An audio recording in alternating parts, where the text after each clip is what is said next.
So, okay na. Hello guys, so karon magluto ko ginisa nga manok. So mao ra man yung atong resources karon. Wa koy sauce. So ahong suwayan ang giluto ni babe diha sa Pilipinas atong diha pa ko ning uli. Ang idya ko nung nahibaw-an gikan sa iyang lola nga kuan lang tuyo ang silbing ikuan itimpla og kanang asin og bitsin or naay magic sarap na pwede. So magluto ko karon. Mao ni. So mao ning mga ingredients kana ra nga kuan. Manok mga 1/4 siguro ni or tungag kilo.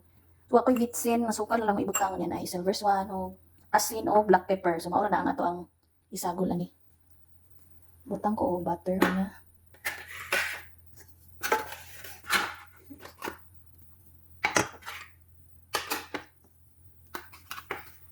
Butter ako ng bisa. Mo ganda dire.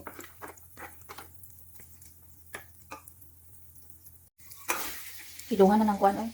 Tapos o sibuyas kay pareho naman asin. Lamas lagi ako na. Oops, lamas kinabuhi.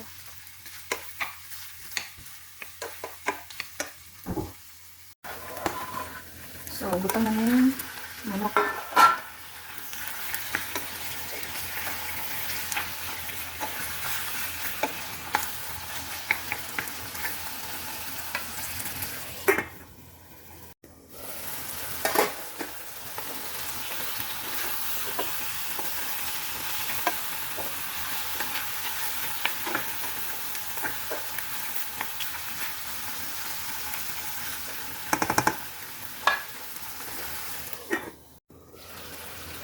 So, pwede na nila ito butangan og carrots o patatas. Kuha na sila para magdungan ng luto. Yeah, pwede na nila butangan og tuyo para mo kuan ang spread ang lasa sa mga spices.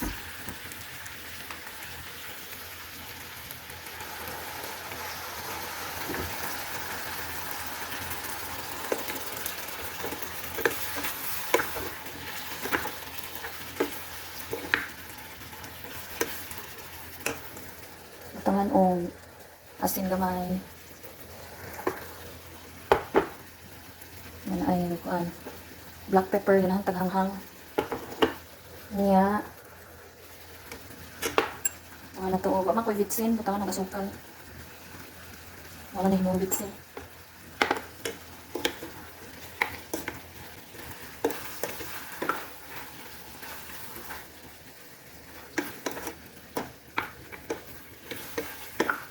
Unya na nabutang ng tubig kanang palutuon sa inyong mga vegetables kaning patatas ug carrots para sarap.